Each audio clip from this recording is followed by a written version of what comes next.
of so many amazing players who have had years all the way back to the Dark Looters. Will this be their time to shine again and prove that this is a squad with world's ambitions?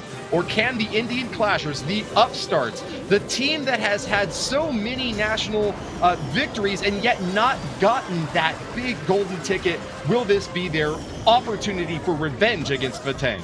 Oh, it's not quite starting out how he would have intended with the Battle Blimp getting across to the Town Hall, but not taking it down, unless he did just want to take down the buildings in front. But it didn't look like that based on the fact that he used the Rage spell as well. Let's see what he does here, though, with the Archer Queen. And like you said, Indian Clashers, they have won ESL India a bunch of times. They also feel like Tribe Gaming is their main competitor. But look at the Archer Queen here, Woody. She is going right off course, chasing the Clan Castle troops. Definitely not what is intended.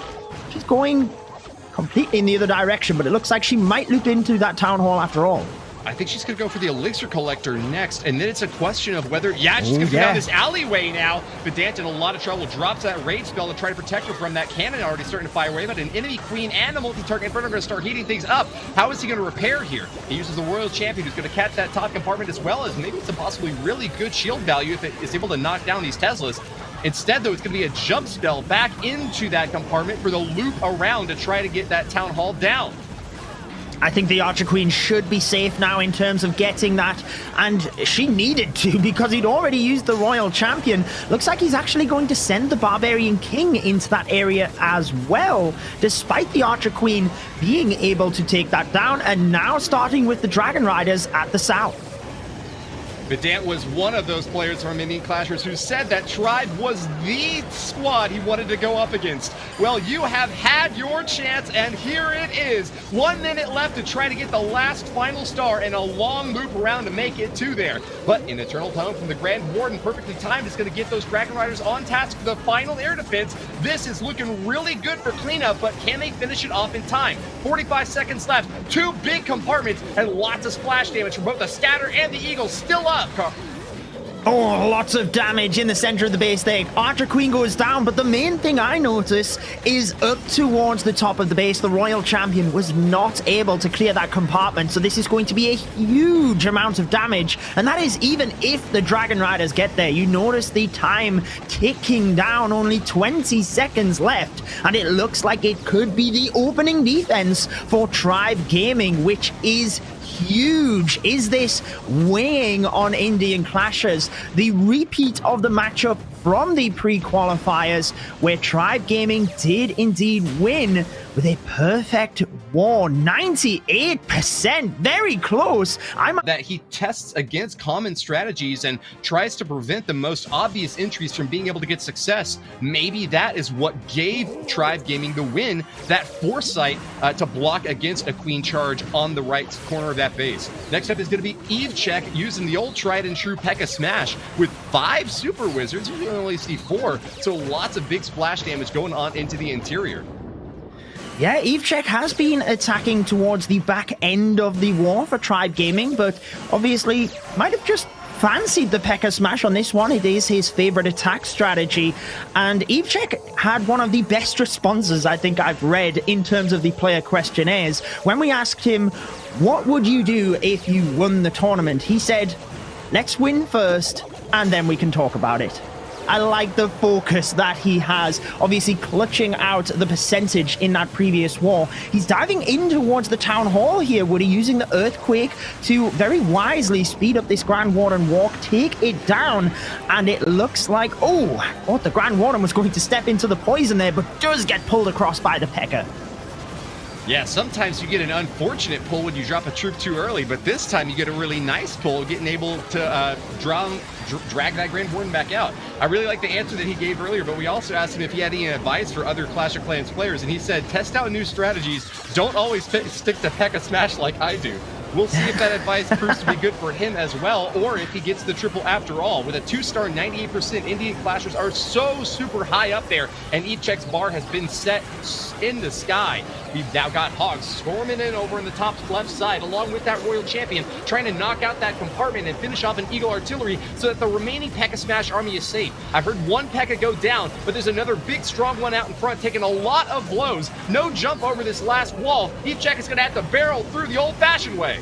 The healers are just keeping the P.E.K.K.A alive, but it has jumped into the scattershot compartment. Look at the two Expos firing at the Queen. This Royal Champion ability could be huge in order to help out. He starts to celebrate. He's obviously a couple of seconds ahead of the replay we are watching. So with that Royal Champion ability, he has an increase in confidence, still has the freeze spell. It is the freeze star, and that is huge for EveCheck because he hasn't had the best of performance this qualifier, stepping up though when he really needed to, Woody. An early advantage now, only just for Tribe Gaming.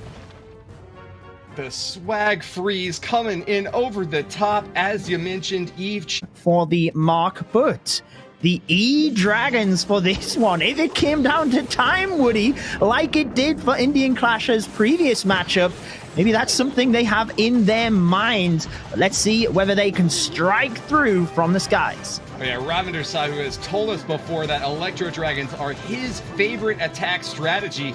And boy, have they really worked well for him in the past. He's been able to pick up 2 triples. I think only one of those was an E-Drag attack, but nonetheless, this is certainly a position of comfort for him now. Gets the CC pull out, and it's 3 Ice Golems, so bit of bad news on the slowdown there. Fortunately, though, Ice Golems are not too much to slow down. Like you mentioned, the Electro Dragon attack, which can go lightning fast through this base. You get a Poison out there, which isn't really going to be great value against such bulky enemy CC troops, and an additional Barbarian King to try to chop through and carve up these big icy beasts. He's starting already with the main base of the attack right now up from the top side. It's a nice funnel to begin things with here.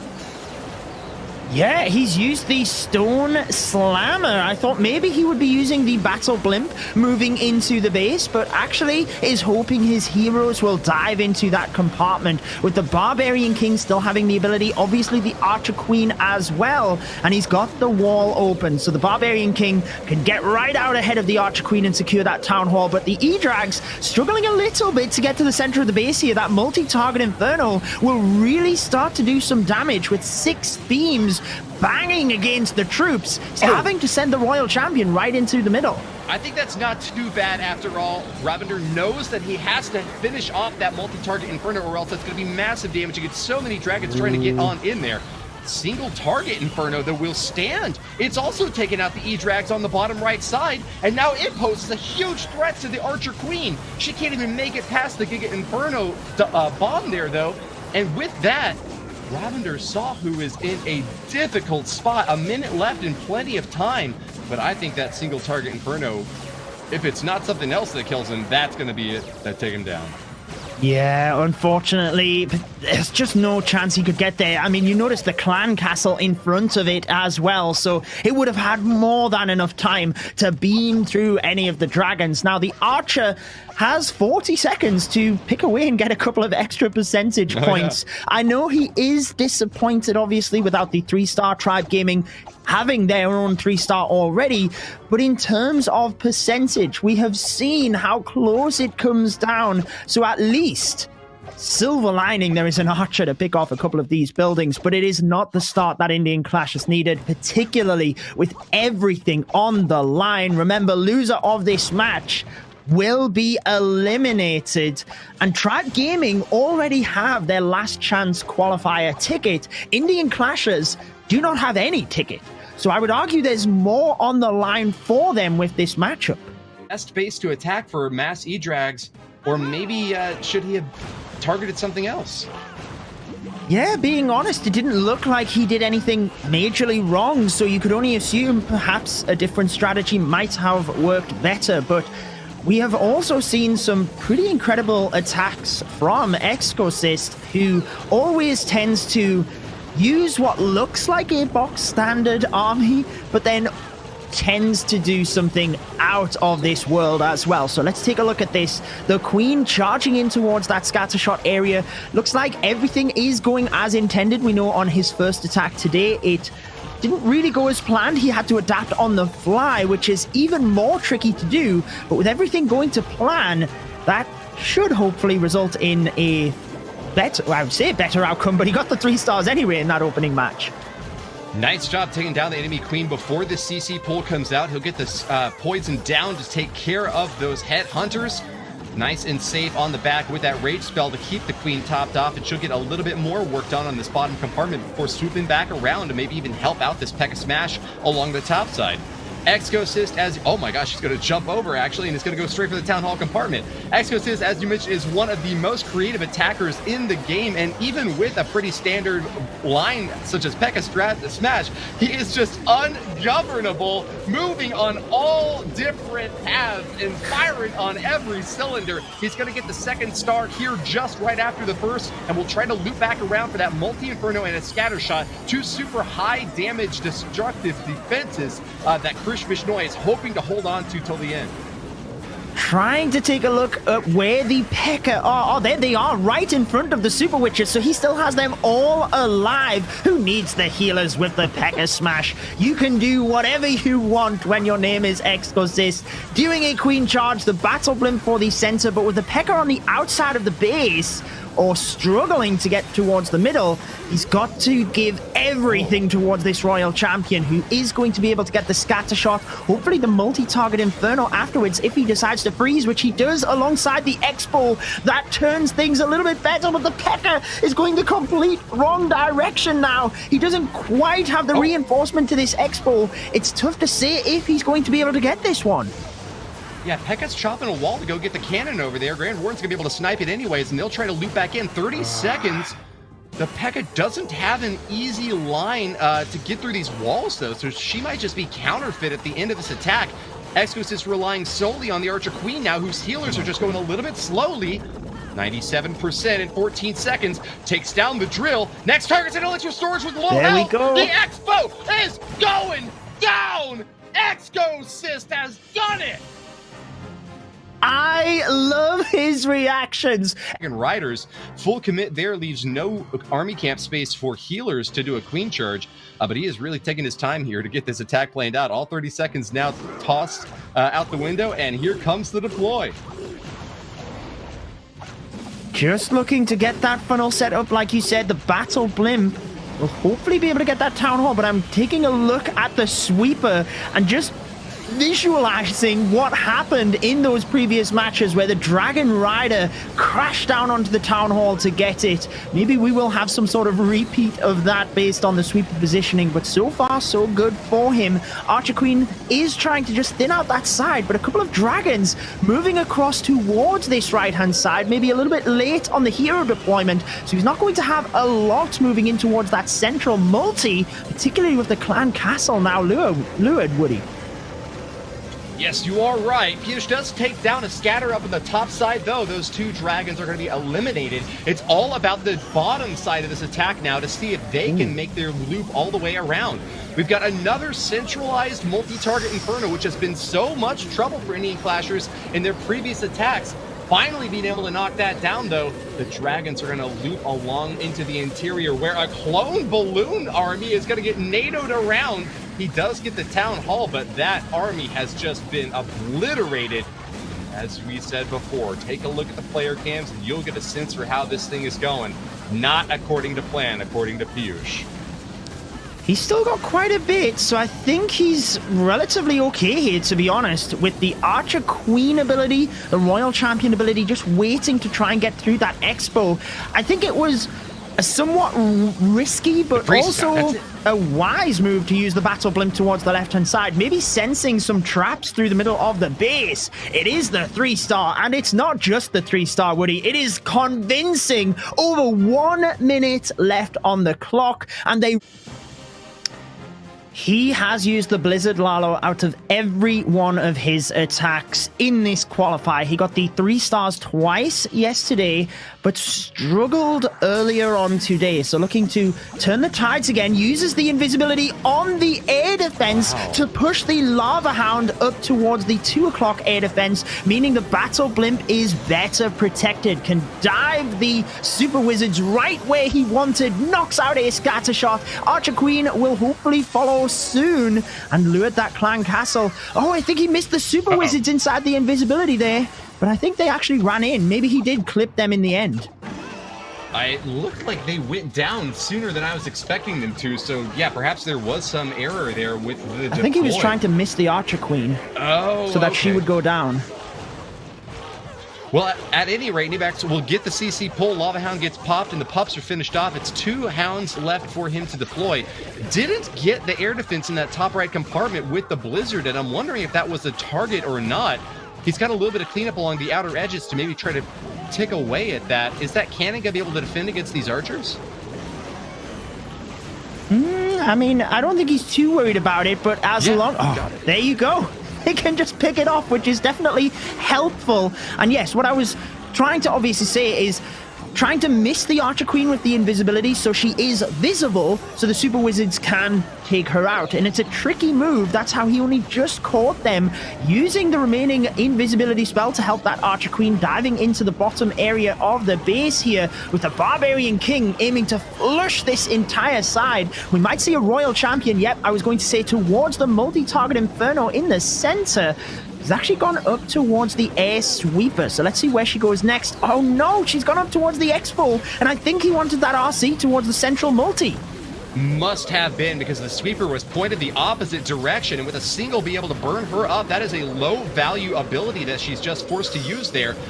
Good Eternal Tome from Nibrax, so protects these loons as they make their way right toward that multi-target Inferno. Enemy Skeleton Trap is going to be able to take them down, but not before they get a few shots off. That should get the multi. Balloons, one more drop. There it is.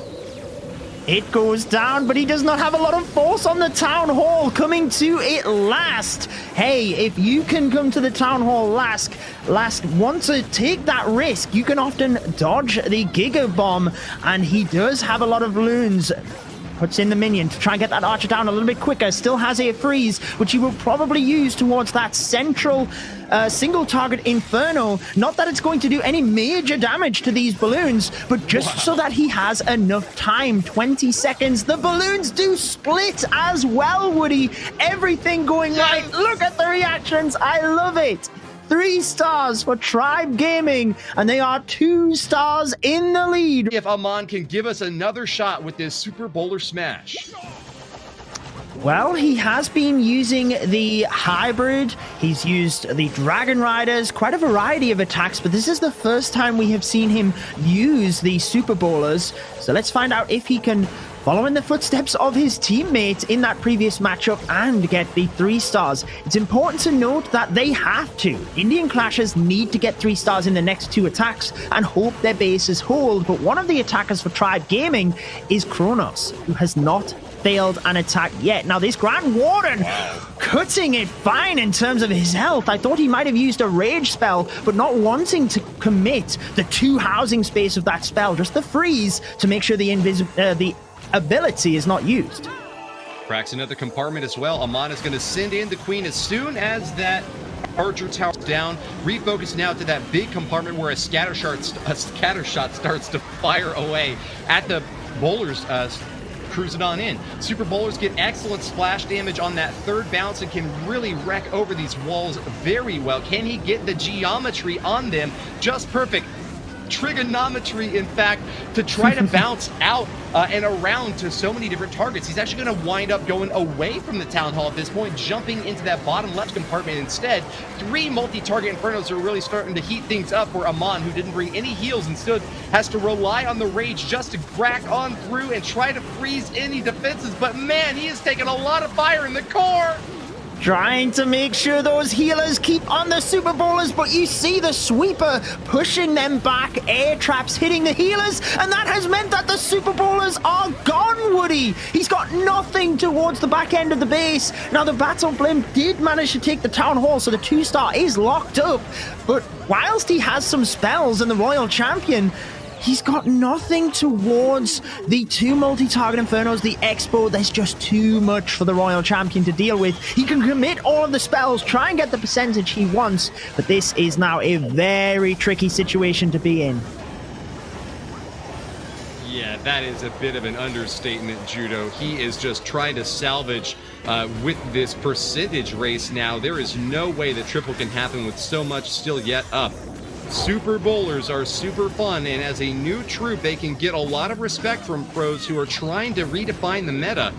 But you have really got to know what you are doing if you are going to bring in something wild, wacky, and inventive. In this case, it will fall and fall hard. Indian Clashers with another 2-star just tie up on stars against Tribe Gaming, who are ready to surge ahead with 2 more attacks.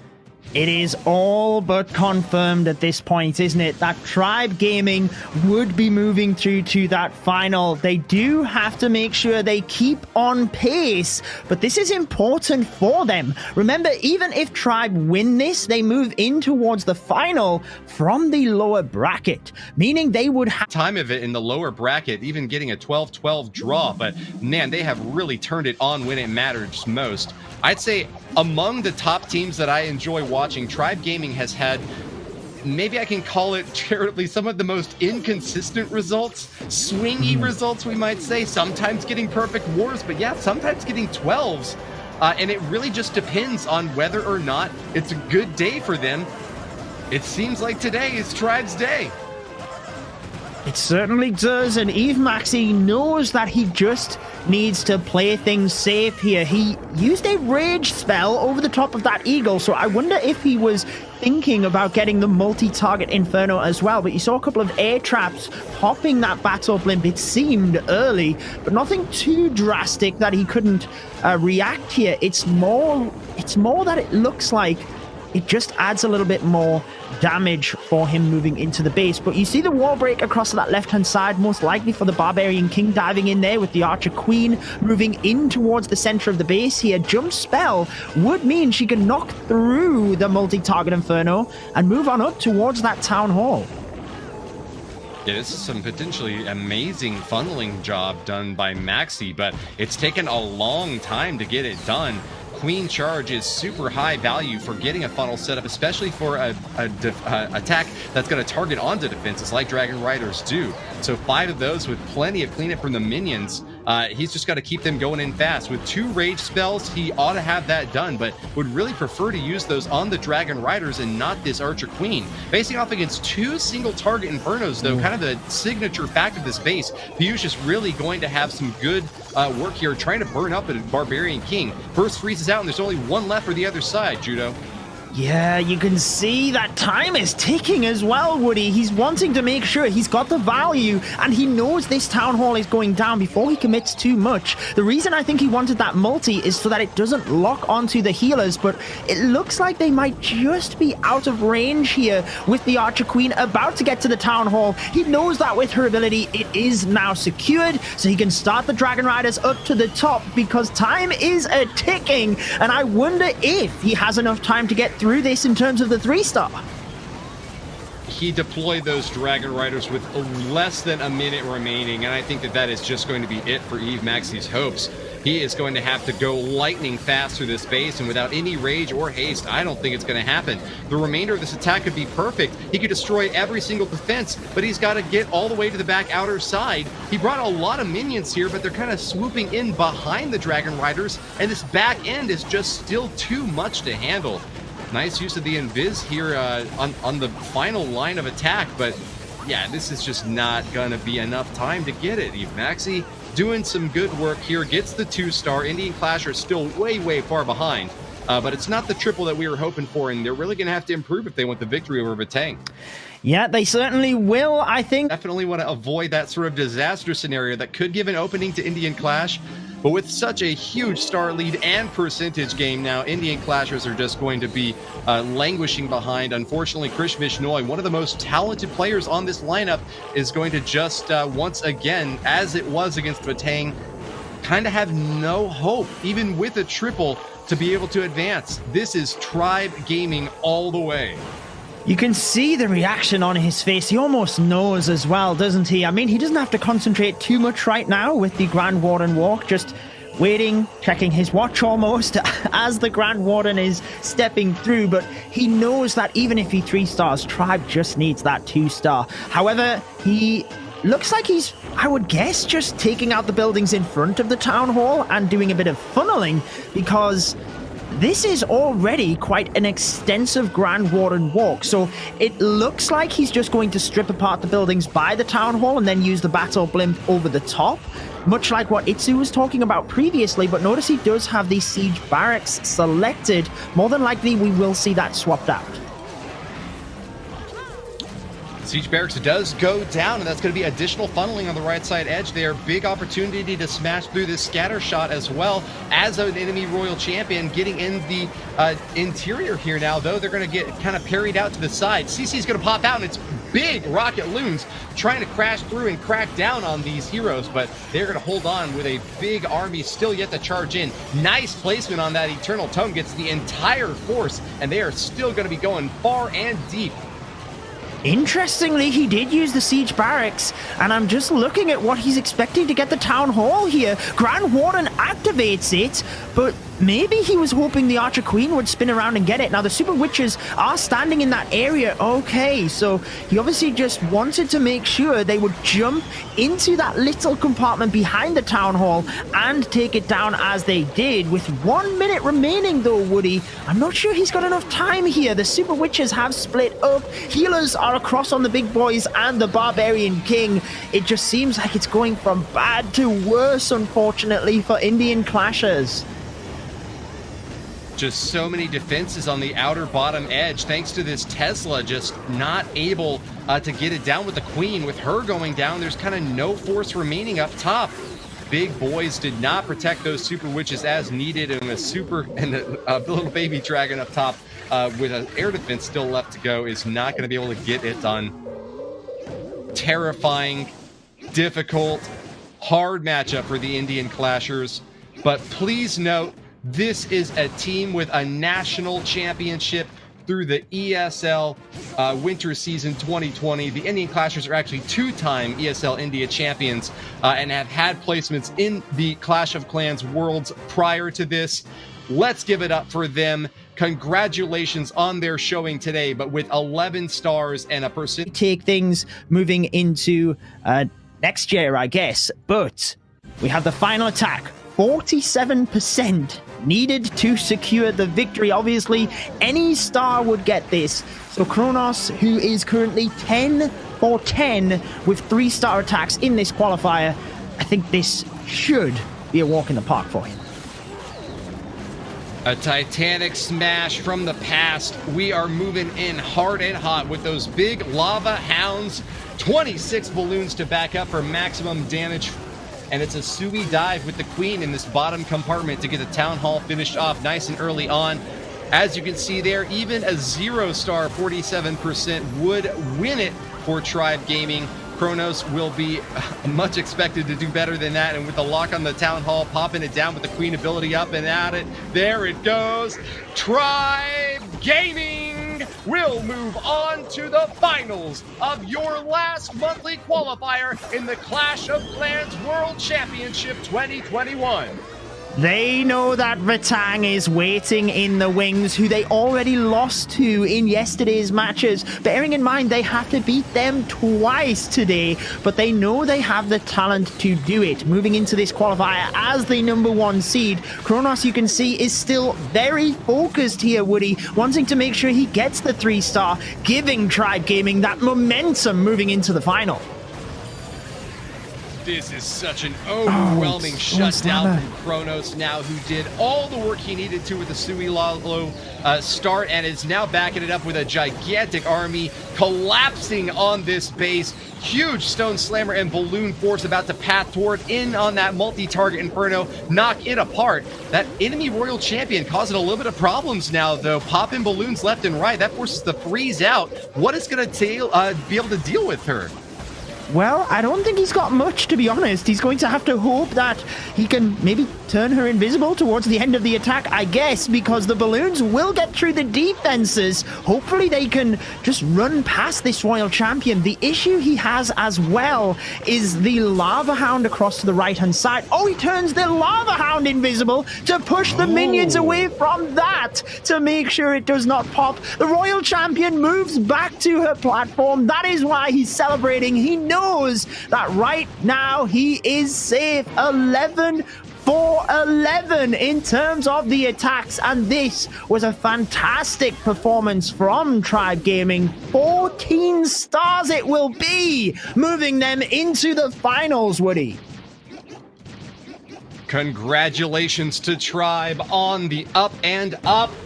14 stars and a clear message sent. Vatang barely got the victory over Indian Clashers on time, but Tribe have trounced them. Wow, just look at those